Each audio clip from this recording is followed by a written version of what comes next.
Welcome to our channel. బయటికేమో సద్గురు రూపం, లోపలేమో వికృత కార్యం. ఈషా ఫౌండేషన్లో జరుగుతున్నది ఇదేనా? తమిళనాడు రాష్ట్రంలోని కోయంబత్తూర్ ప్రాంతంలో సద్గురు జగ్గి వాసుదేవ్కి చెందిన ఈషా ఫౌండేషన్ కార్యాలయంలో పోలీసులు తనిఖీలు చేపడుతున్నారు. ఈ తనిఖీలు ప్రస్తుతం దేశవ్యాప్తంగా చర్చకు దారితీస్తున్నాయి. గతంలో సద్గురుపై ఆరోపణలు వచ్చాయి, ఆ తర్వాత అవి చల్లారిపోయాయి. అయితే ఈసారి ఆరోపణలు రావడం వెంటనే పోలీసులు తనిఖీలకు వచ్చేయడంతో సంచలనంగా మారింది. ఇటీవల సద్గురు వాసుదేవ్పై చెన్నై హైకోర్టు తీవ్రంగా స్పందించింది. జగ్గి వాసుదేవ్ తన కుమార్తెకు వివాహం చేశారు, జీవితంలో బాగా స్థిరపడేలా సంపాదించారు. కానీ ఇతర మహిళల తమ భౌతిక జీవితాన్ని త్యాగం చేయాలని చెబుతున్నారు.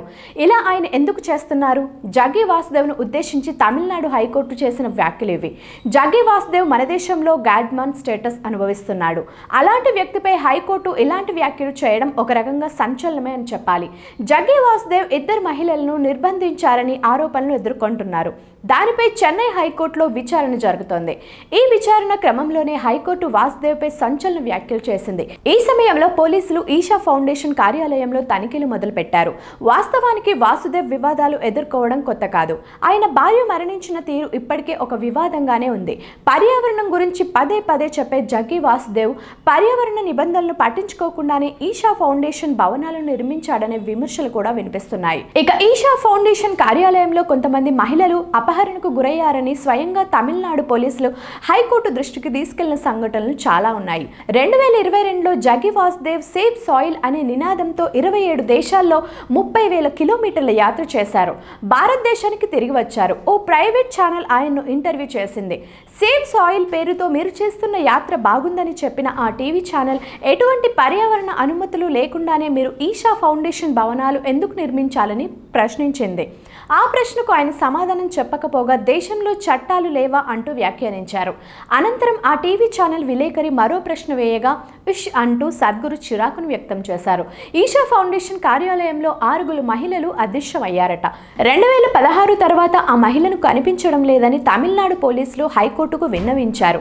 గత ఏడాది మార్చిలో తన సోదరుడు 46 సంవత్సరాల గణేశన్ ఈషా ఫౌండేషన్ కార్యాలయం నుంచి కనిపించకుండా వెళ్లాడని తిరుమలై అనే వ్యక్తి హైకోర్టును ఆశ్రయించాడు.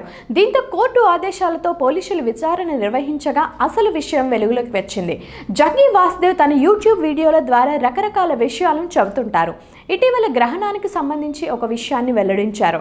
చంద్రగ్రహణం సమయంలో ఆహారం కలుషితం అవుతుందని ఆయన చెప్పడం సంచలనంగా మారింది. జగ్గి వాసుదేవ్ భార్య మరణం విషయంలోనూ అనేక సందేహాలు ఉన్నాయి. వాసుదేవ్ భార్య 1997 జనవరి 23న చనిపోయారు. అయితే ఆయన తన భార్య మరణాన్ని మహాసమాధిగా పేర్కొన్నారు. మహాసమాధి అంటే ఒక వ్యక్తి తనకు తానుగా శరీరాన్ని విడిచిపెట్టే విధానం.